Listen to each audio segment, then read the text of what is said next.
have been saddled down with an inferiority feeling. A lot of Americans first noticed Louis Farrakhan during the Democratic presidential primary season, endorsing the candidacy of Jesse Jackson. But Farrakhan and his Nation of Islam have been active in black communities for decades. Black Muslims organized in Miami in the mid-50s. In 1966, the group purchased this building on Northwest 7th Avenue and 53rd Street and turned it into a temple. At that time, black Muslims nationwide were united, teaching black supremacy and separatism.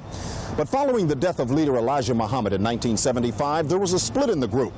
Muhammad's son formed the American Muslim Mission. Its local headquarters remains in this building.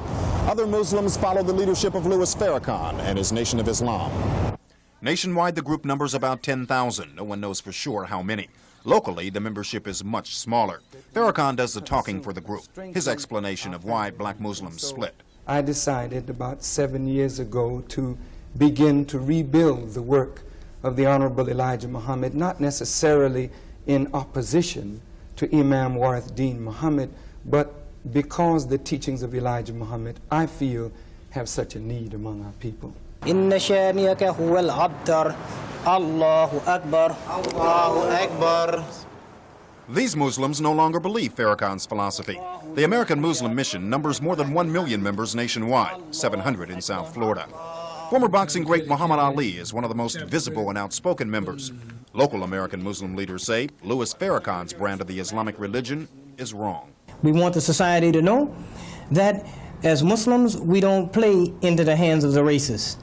We believe that those people who are speaking against racism have to be careful that they don't become the new racists of today. The American Muslim Mission admits anyone, as long as they subscribe to the Islamic beliefs. You can't come in here as a black man. You can't come in here as a white man. You have to come in here as a human being. The same way you enter the Jewish synagogue. The same way you enter the Christian church. You don't enter as a black or white. You enter as a human. That's why these Muslims no longer refer to themselves as black Muslims. Experts on Islamic religion in America say that's why the group split, because the religion was opened up to non-blacks. Louis Farrakhan says American Muslims are still his brothers and sisters, despite their philosophical differences. A panel of 3 journalists questioned Farrakhan in our studio. You can see that interview Sunday morning at 9:30 here on Channel 10. With a closer look in Miami, Dwight Lauderdale, Channel 10 Eyewitness News. Across this nation, there are 2